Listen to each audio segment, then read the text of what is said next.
ሰላም ጤና ይስጥልን ክቡራን ተመልካቾቻችንና አድማጮቻችን ዘውዱ መንግስቴ ነኝ ከዚህ ከአገር እንግሊዝ። አሁን የዘውዱ ሾው አጫጭር ዜናዎችን አቀርብላችኋለሁ፣ አብራችሁን ቆዩ። በቅድሚያም ርዕሶቹን ነው።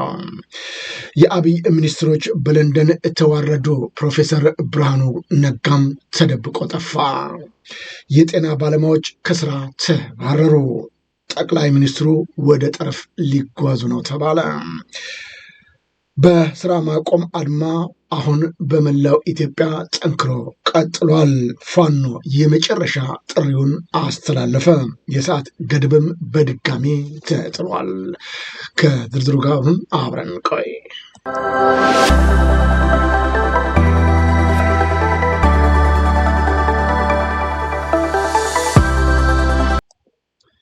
የለንደን ፋኖች ከፍተኛ ተግባር ፈጸሙ።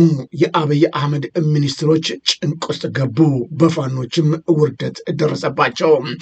ብርሃኑ ነጋ ተደብቆ ገብቶ ወደ ስብሰባው ሊወጣ ባለመቻሉ ፋኖቹ ለረጅም ሰዓታት ሲከታተሉት እንደነበረ ይህንን መረጃዎችን ገልጸውልናል። የለንደን ፋኖች አንለቃቸውም፣ እግር በእግር እየተከታተልን እርምጃ እንወስዳለን፣ ሚኒስትሮቹን አንገት አስደፍተን አሯሩጠን አስገብተናቸዋል። ከዚህ በኋላ በለንደን ምድር ላይ ማንም እየገደለና እያስገደለ መጥቶ መንቀሳቀስ አይችሉም ሲሉ ነው የለንደን ፋኖች የገለጹት። በወቅቱ የነበረውን በሚኒስትሮቹ ላይ የደረሰባቸውን ውርጅብኝ እንዲህ እናዳምጠው። አበሾች ናችሁ እናንተ ሆዳሞች። አብይ አህመድ እየገደለ ሰውን ተመልከቱ። እናንተ ቆሻሾች፣ አብይ አህመድ እንደዚህ ነው የሚጨፈጨፈን አማራውን። እናንተ ሆዳሞች፣ ለከርሳችሁ ያደራችሁ። የታለ ብርሃኑ ነጋ? እናንተ ቆሻሾች፣ ባንዳዎች፣ የባንዳ ልጆች። አንተ ገዳይ፣ አንቺ ገዳይ፣ አንተ ቆሻሻ መላጣ የታባ ነው የምትሄደው? እናንተ ገዳዮች፣ ያስገዳዮች፣ you kill our children, you bomb Amhara our children, you kill our children in Ethiopia. ኤዱኬሽን ፎረም ላይ ለንደን በተዘጋጀው ነው ብርሃኑ ነጋ ሚኒስቴሮች እንዳለ ሮጠው ገብቶ ወዲያ ተደብቆ መጥቶ ነው ንግግር ያደረገው። እንዳያችሁት አሁንም እየጠበቅነው ነው። እንግዲህ የሚወጡ ሚኒስቴሮች እንዳለ ሮጠው ገብተዋል። ከኢትዮጵያ ተጠራርተው የመጡ ሚኒስቴሮች እንግዲህ እስከሚወጡ እየጠበቅናቸው ነው። በየት አባቱ እንደሚወጣ እየጠበቅነው ነው። ድምጻችንን እናሰማለን። እንግዲህ ለንደን ፋኖ ስቶፕ አማራ ጄኖሳይድ። አብይ አህመድ እየላካቸው ሚኒስትሮች ሳይቀሩ ውርደት ደርሶባቸው መሄዳቸው ነው የተገለጸው። የለንደን ፋኖች በእንግሊዝ እየተካሄደ በሚገኘው ወርልድ ኤዱኬሽን ፎረም ላይ ነው ብርሃኑ ነጋ ባይገኝም ባዋረዱትም። ይሁን እንጂ ወይዘሮ አየለች እሸቴ የትምህርት ሚኒስትር ዴታ፣ የቀድሞ የትምህርት ሚኒስትር ዴታ እና የአሁኑ የአዲስ አበባ ዩኒቨርሲቲ ተጠባባቂ ፕሬዚዳንት ዶክተር ሳሙኤል ክፍሌ ከአገዛዙ ጋር በመሆን እየፈጸሙ ስላለው የዘር ጭፍጨፋ የማሳወቅና የፍርድ ጊዜው ተጠያቂ እንደሚሆኑም ነው የተገለጸው። ፋኖቹ በአገር ቤትም በትጥቅ ትግሉ እያደረጉ ያለው ተጋድሎ የቀጠለ ሲሆን በዚህ በለንደንም በሚገርም ሁኔታ ፋኖቹ ትግላቸውን አጠናክረው መንግስት ባለስልጣናቶችን ጭምር ሳይቀር እያዋረዷቸው ይገኛሉ። በኤምባሲው በኩልም የሚገቡትን እየተከታተሉ እግር በእግር እያዋረዷቸው፣ በተለይም ለህግ የሚቀርቡ መሆኑን በግልጽ እየገለጹላቸው ነው የሚገኘው። ሚኒስትሮቹም በምስሉ ላይ እንዳያችሁት ተጨንቀው እየተሯሯጡ ለመሸሽ መሞከራቸው ነው የተስተዋለው። ምላሽ የላቸውም። ምክንያቱም ገዳይ አስገዳይ ንጹሐንን የሚጨፈጭፈውን አመራር ተከትለው የሚጓዙና እጃቸውም በዚህ ወንጀል ውስጥ በመኖሩ ምክንያት ነው። የምንም ጉዳይ ይሁን የምን በኢትዮጵያ ላይ የሚደርሰውን ግፍና በደል ነገ ሁሉም በህግ ተጠያቂ ሊሆን እንደሚችል ምንም ጥርጥር የለውም።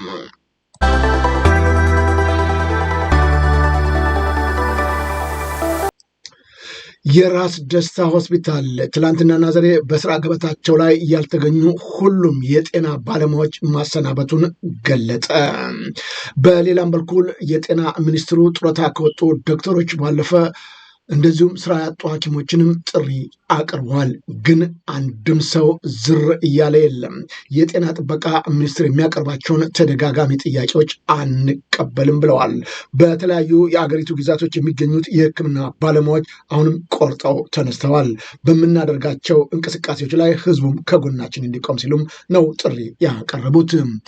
በጤና ባለሙያዎቹ የሚደረገውን በተለይም በተለያዩ ቦታዎች የሚደረገውን እንቅስቃሴ በተመለከተም ወደ ጦርነት ወለድ ጦስ ላላገዘገበ ህዝብ መንግስት የህክምና አገልግሎት መንሳት የሚያሳድረው ጠባሳ እጅግ ከባድ ነው ሲሉ ታካሚዎቹ ተናግረዋል። በተለይም የጤና ባለሙያዎቹ ያነሱ ጥያቄ ተከትሎ ምላሽ አላገኝም በማለት በሀገር አቀፍ ደረጃ በተለያዩ ቦታዎች የተከሰተው ስራ የማቆም እንቅስቃሴ በትግራይ፣ በማይጨው፣ በመቀሌ፣ አዲግራትና አክሱም መታየቱን ተገልጧል። ይህ ተደጋጋሚ ችግሮች እየበዙበት የሚገኘው የኢትዮጵያ መንግስት መፍትሄ ለማምጣት እየሰራ እንዳልሆነ ነው የተገለጸው። የኢቲካፍ ኢትዮጵያ መቀሌ እንደገለጸው ከሆነ በተለይም በመቀሌ ሪፈራል አይደር ሪፈራል ሆስፒታል ያለው ሁኔታ በአካል በመሄድ ታዝብ ያለው ሲል ነው የገለጸው። ለታካሚዎቹ የሚሰጠው አገልግሎት ሙሉ በሙሉ እንደቆመና ሌሊት ላይ ሳይል በተገልጋይ ብዛት የሚጨናነቀው ሆስፒታል ከግቢ ውጭና ውስጥም ጭምር ማለቱ በመረጃዎች አረጋግጧል። ማንም ሊያክም የተገኘ አንድም ሰው የለም ሲል ነው መረጃውን የገለጠው። በተለይም ስማቸው እንዳይጠቀስ የፈለጉ ሆስፒታሉ ከፍተኛ አመራሮች እንደገለጹት ከሆነ በሆስፒታሉ የተማሩ አገልግሎት የሚሰጡ 320 ሐኪሞች ከትላንት እስከ ዛሬ በስራ ገበታቸው ላይ አለመገኘታቸው ነው የተረጋገጠው። ሐኪሞቹ አገር አቀፍ የጤና ባለሙያዎችን የስራ ማቆም እንቅስቃሴ ጥሪን በመቀበል ከግንቦት 12 2017 ዓ.ም የስራ ማቆም መቼ ወደ ስራ ገበታቸው እንደሚመለሱ ቁርጥ ያለ ቀን አለማስቀመጣቸውም ታውቋል። በዚህ ወቅት በጦርነት ወለድ ጦስ በተጎዳ ክልል ይህንን መሰል ስራ የማቆም አድማ የሚያስከትለው ጉዳት እጅግ ከባድ ነው ሲሉም ነው በተለይም ታካሚዎቹ የገለጹት።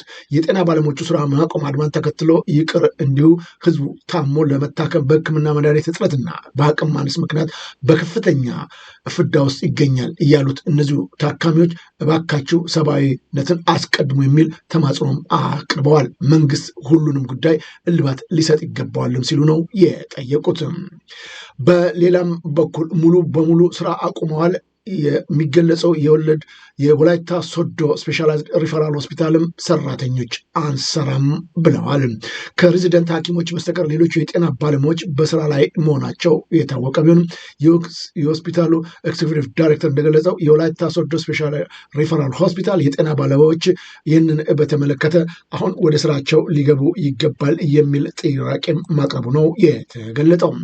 በሆስፒታሉ ከፍተኛ ቁጥር ላለው ማህበረሰብ በየቀኑ አገልግሎት ሲሰጥ የነበረው የገለጹት ስማቸው እንዲገለጽ ያልፈለጉ የጤና ባለሙያዎችም በተለይም ከትላንትና ጀምሮ የስፔሻሊስት ሐኪሞች ስራ በማቆማቸው ተገልጋዮቹ እየመጡ እየተመለሱ መሆናቸው ነው የተናገሩት። የወላይታ ሶዶ የስፔሻላይዝድ ሪፈራል ሆስፒታል ቺፍ ኤክዚኪዩቲቭ ዳይሬክተር ዶክተር ወኪል ወልዴ ከፕሬዝዳንቶቹ በስተቀር ሆስፒታሎቹን በተለይም አገልግሎት እየሰጠ አይደለም ሲሉ ነው የገለጹት። ኢንተርን ሐኪሞችን በሆስፒታል አስቀድመው የሉም ያሉት ዳይሬክተሩ ሬዚደንት ሐኪሞች ወደ ስራቸው እንዲመለሱ ዩኒቨርሲቲው በማስታወቂያም ጠርቷል ሲል ነው የገለጸው። ይሁን እንጂ በአሁኑ ደረጃ ምንም አይነት የሕክምና አገልግሎት በአገሪቱ እየተሰጠ አለመሆኑ ነው እየተገለጸ ያለው። ኢሰመኮ የጤና ባለሙያዎቹ እያደረጉ ስላለው የስራ ማቆም አድማም ምላሽ ሰጥተዋል። ጉዳዩ በውይይት እንዲፈታ የሚደረግ ጥረት ይቀጥላል ሲል ነው ኢሰመኮ የገለጠው። የኢትዮጵያ ሰብአዊ መብቶች ኮሚሽን ኢሰመኮ ከግንቦት 5 2017 ጀምሮ በተለያዩ የሀገሪቱ ክፍሎች የጤና ባለሙያዎች በጤና ተቋማት ውስጥ በማድረግ ላይ የሚገኝ ስራ ማቆም አድማ እንዲሁም ይህንን ተከትሎ በመንግስት እየተወሰዱ ያሉ እርምጃዎች የሰብአዊ መብቶች ጥሰቶች እንዳያስከትሉት ትኩረት ሊሰጣቸውና አፋጣኝ ምላሽ ሊያገኙ እንደሚገባም በጥብቅ አሳስቧል። በተለይም ኢሰመኮ እያንዳንዱ የጤና ባለሙያዎች የደሞዝና ከስራ ሁኔታ ጋር የተያዙ ጥያቄዎችን በመንግስት እንዲመለስ ጥናት አድርገናል። በሌሎችም ጉዳዮች የ30 ቀናት የጊዜ ገደብና ከግንቦት 3 እስከ 2017 መጠናቀቁን ተከትሎ በመንግስትና በጤና ባለሙያዎች በመወሰድ ላይ የሚገኙ እርምጃዎችን በመከታተል ላይ እንደሚሆንም ነው የገለጠው። በዚሁ መሰረት ኢሰመኮ ከአዲስ አበባ በተጨማሪ በአጋሮ፣ በአርባ ምንጭ፣ በባህር ዳር፣ ከፍቼ፣ በጎባ፣ በአዋሳና በጅማ ከተሞች መረጃ ማሰባሰብ እንደቻለም ነው የገለጠው። ኢሰመኮ ጥናቴን አድርጌያለሁ ብሎ በመግለጽ ጉዳዩም የሚመለከተ መንግስት ሀገር መፍትሄ እንዲሰጥም የበኩልን ጥረት እያደረገ ነው መሆኑ ነው የገለጸው። ኢሰመኮ ጉዳዩን አስመልክቶ ከጤና ሚኒስቴር ኃላፊዎች፣ ከጤና ባለሙያዎች ተወካዮችና ከሚመለከታቸው የመንግስት አካላት ጋር ውይይት ማካሄዱንም ይፋ አድርጓል። ከፊልና ሙሉ የስራ ማቆም አድማን ተከትሎ ከአዲስ አበባ ክትትል ባደረገባቸውም የጥቁር አንበሳ፣ ቅዱስ ጳውሎስ፣ ቅዱስ ጴጥሮስና ዳግማዊ ምኒልክ ሆስፒታል ኃላፊዎችን በማነጋገር መረጃ እንዳሰባሰበ ነው የገለጸው። በዚሁም መሰረት በአንዳንድ የሕክምና ተቋማቶች በጽኑ ሕሙማን ማዕከል የሚገኙ ታካሚዎችን ጨምሮ በሐኪሞች እጥረት ተገቢው ሕክምና ማግኘት አለመቻሉን አረጋግጫለሁ ሲል ገልጧል። በክልል ከተሞችም እንደዚሁ ረጅም ቀጠሮ ጠብቀው ለሕክምና የመጡ ታካሚዎች ለእንግልት እየተዳረጉ መሆኑን አረጋግጫለሁ ሲል ነው የገለጸው። በባለሙያዎቹ እጥረት ምክንያት አንዳንድ የሕክምና ተቋም ባለሙያዎች ለረጅም ፈረቃዎች እንዲሰሩ ለመመደብ የተገደዱ መሆኑንም ጠቁሟል። ታካሚዎቹ ሕክምና ለማግኘት ለረጅም ሰዓታት እንደሚጠብቁ ለማረጋገጥ እንደተቻለም ነው ያሳወቀው። በሌላም በኩል ፖሊስ በማህበራዊ ሚዲያዎች ቅስቀሳ አድርገዋል፣ በሌሎች ስራ ላይ በተገኙ ባልደረቦቻቸው ላይ ዛቻና ማስፈራራት አድርሰዋል ያሏቸውን የጤና ባለሙያዎች በቁጥጥር ስር የዋለ መሆኑንም ኢሰመኮ ለማወቅ ችሏል። በቁጥጥር የዋሉ የጤና ባለሙያዎችን አያያዝን ማስመልክቶ ክትትል በማድረግ ላይ እንደሆነም ነው የገለጸው። የኢሰመኮ ዋና ኮሚሽነር ብርሃኑ ኦዴሎ በጤናው ዘርፍ የሚደረገው ስራ ማቆም አድማ በማህበረሰቡ የጤናና በህይወት የመኖር መብት አሉታዊ ተጽዕኖ ሊያስከትል የሚችል በመሆኑ የጤና ባለሙያዎች ያቀረባቸውን ጥያቄዎች መንግስት ትኩረት ሰጥቶ ግልጽና አሳታፊ በሆነ መንገድ መፍትሄ የሚገኝበት ሁኔታ እንዲያመቻችም ጥሪ አቅርቧል። ይህ የማይሆን ከሆነ ግን ችግሩ የከፋ እንደሆነም ነው የገለጸው። የጤና ባለሙያዎቹ ሙሉ በሙሉ ስራ ማቆም አድማቸው አሁንም እንደቀጠለ መሆኑ ተገለጸ። የኢትዮጵያ ሚድዋይፎች ማህበር ተገላጭነትና አበል የተጨማሪ ሰዓት ክፍያ የስራ ወሰን እንዲወሰን ጥያቄ ማቅረባቸውንም የተገለጸው። በተደጋጋሚ ጊዜያቶች የሚደረጉትን ስራዎቻችንን እንቅፋት ለመፍጠር የሚሞክሩትን አሁንም ዝም ብለን አናይም ሲሉ ነው የገለጹት። የሀገሪቱ የጤና ዘርፍ ማሳሰቢያ የጤና ባለሙያዎች መብት ባረጋገጠ መልኩ እንዲቀረጽና ይህንን የሚከታተል የጋራ ኮሚቴ እንዲቋቋም ከጤና ሚኒስትር ዶክተር መቅደስ ዳቦ ጋር በተደረገ ውይይት መቅደስ ዳባ ጋር በተደረገ ውይይት መጠየቁንም ገልጧል። ማህበሩ መንግስት ለጤና ባለሙያዎች ጥያቄዎች አፋጣኝ ምላሽ እንዲሰጥና ከመብት ጥያቄ ጋር በተያያዘ በስር ላይ የሚገኙ ባለሙያዎችን እንዲፈቱ ነው ጥያቄ ያቀረበው። በተለያየ ቦታዎች የሚደረጉት እንቅስቃሴዎች አሁንም ጠንክረው የቀጠሉ መሆኑ ነው የተገለጸው። አቋማቸውንም የገለጹ በርካታ የሕክምና ተቋማት ስራዎቻቸው ላይ እንቅፋት እየፈጠሩ ያለበት ቢሆንም ግን ጉዳዩ አቋም ማሳወቅ ይመለከታል በሚልም የአለርት ሆስፒታል ኤአይሲዩ ሰራተኞች የሁሉና ጥያቄ እንዲደገፍ የሰብአዊ ሆነ ጽኑ ሕሙማን ክፍያ እንደመሆኑ በስራችን ላይ የገጠመንን ችግር ሊረጋገጥና መፍትሄ ሊያገኝ ይገባል ሲሉ በእነሱ በኩል መግለጫ መስጠታቸው ነው የታወቀው። በተለያዩ አካባቢዎች የሚደረገው የተቃውሞ ሰልፋቸው እና ሌሎችም ነገሮች እንቅስቃሴ ለማድረግ ከፍተኛ ስራ እየተሰራ መሆኑም ተገልጧል። የትግራይ ክልል ጊዜያዊ አስተዳደር ፕሬዝዳንት ጄኔራል ታደሰ ወረደ የአስተዳደሩ ዋና ተግባር የተፈናቀሉ ዜጎች ወደ ቤታቸው በመመለስና የትግራይ ህገ መንግስታዊ ወሰን ማረጋገጥ ላይ ውይይት ማድረጋቸውን ገለጡ። ሌተናንት ጄኔራል ታደሰ ወረደ ይህን ያሉት በኢትዮጵያ የአሜሪካን አምባሳደር ከማቲንጋ ጋር በወቅታዊ ጉዳዮች ላይ ውይይት ባደረጉበት ወቅት ነው የገለጹትም።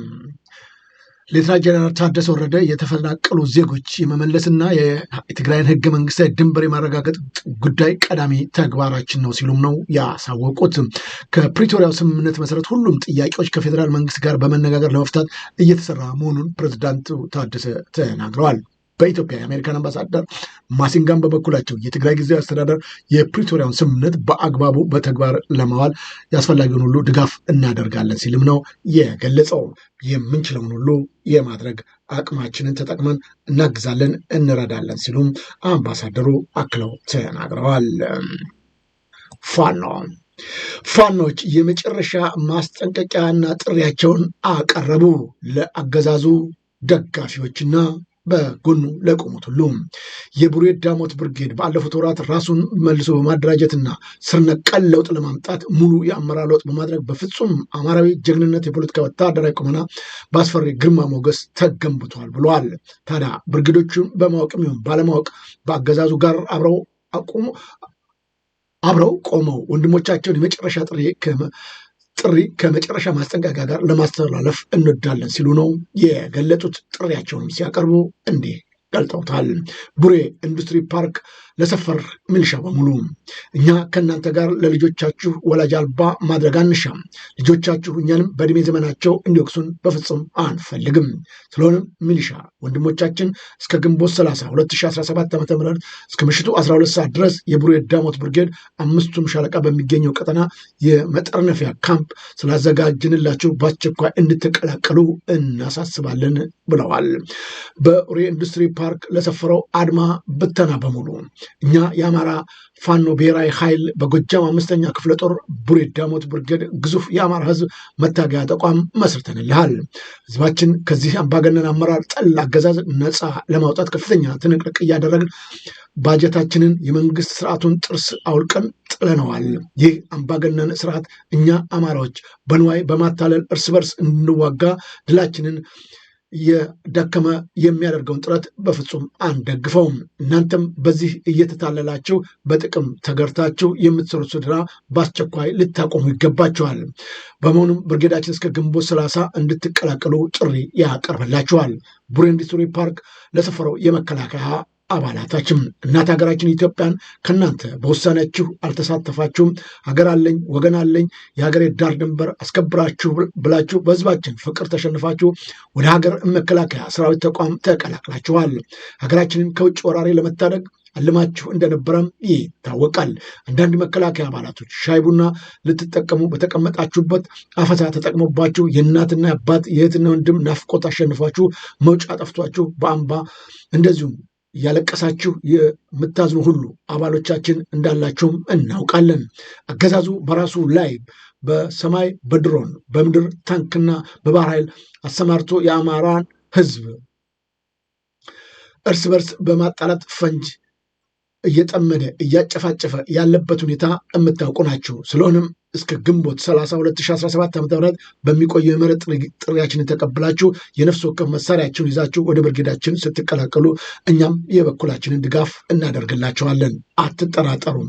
ኢትዮጵያ አሁንም ወደፊት በአንድነትና በህብረት ትኖራለች። ህዝባችንና ሀገራችንን ለመታደግ ፋኖ ቆርጦ የተነሳ መሆኑ ሊታወቅ ይገባልም ብለዋል በጥሪያቸው።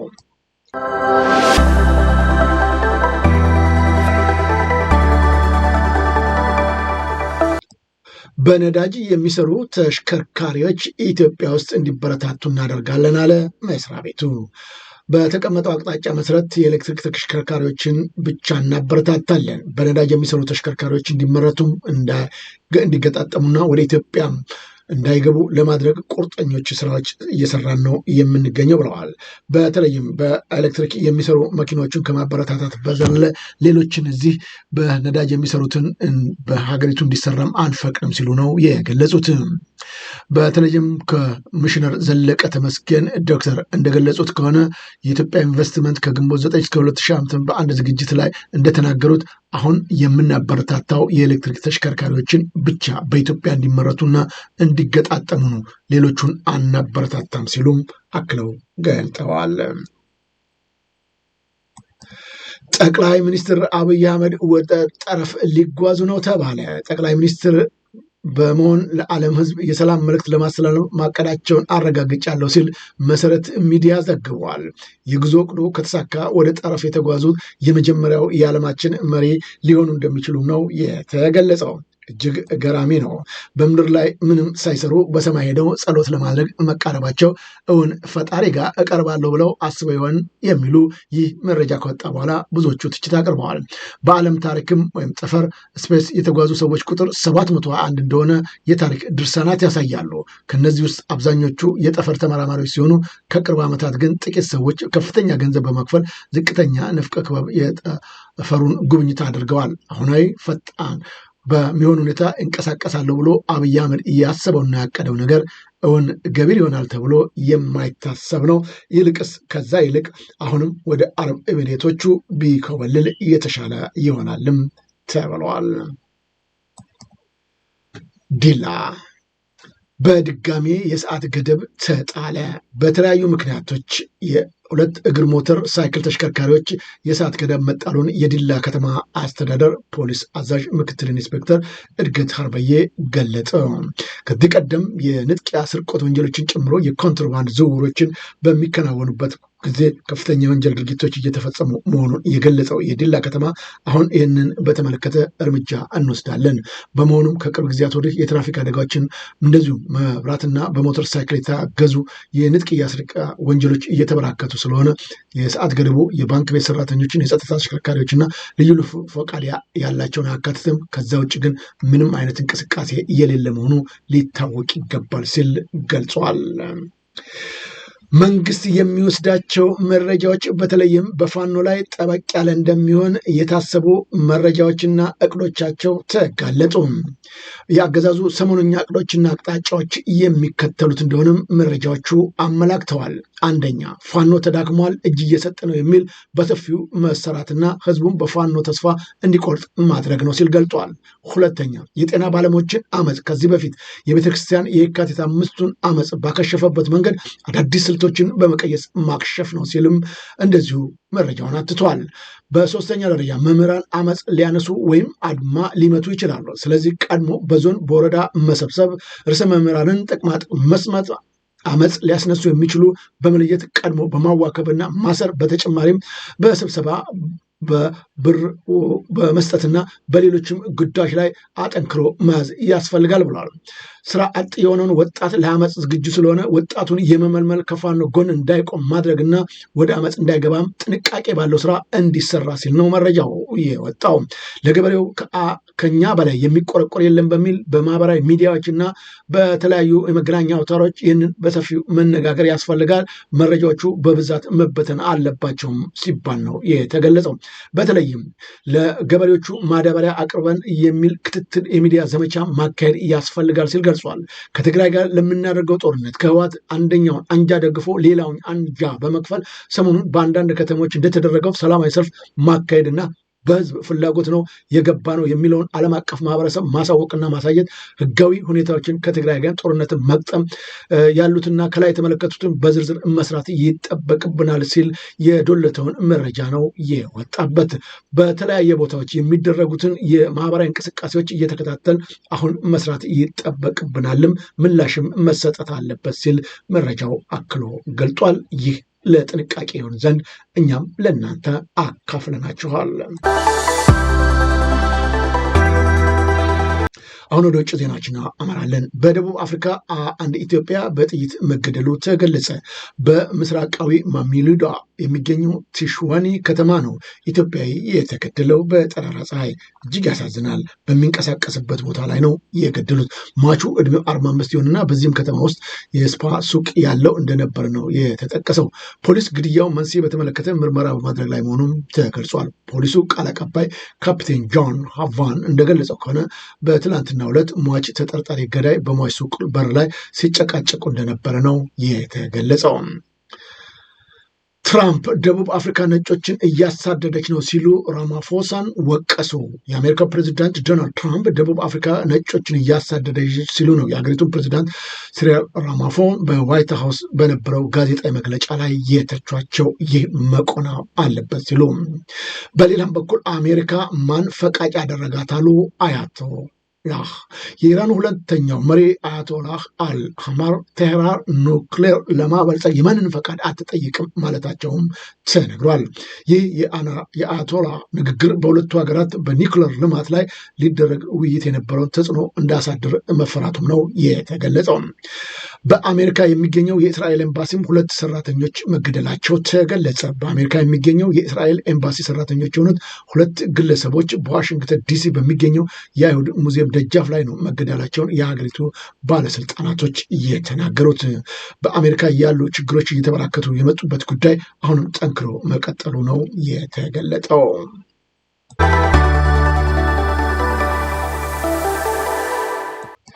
ክቡራን ተመልካቾቻችንና አድማጮቻችን ለአሁኑ ያቀረብኩላችሁ የዘውዱ ሾው አጫጭር ዜናዎች እነዚህ ይመስሉ ነበረ። በቀጣይ ከፕሮፌሰር መሐመድ አሰር ጋር በምናደርገው የቀጥታ ዝግጅት እስከምንገናኝ ሰላም ጤና ስጥልኝ ያልኩ የምሰናበታችሁ ዜናውን በማቅረብ እስካሁን ከእናንተ ጋር ቆይታ ያደረግኩት እኔ ዘውዱ መንግስት የነበርኩ። መልካም ጊዜ።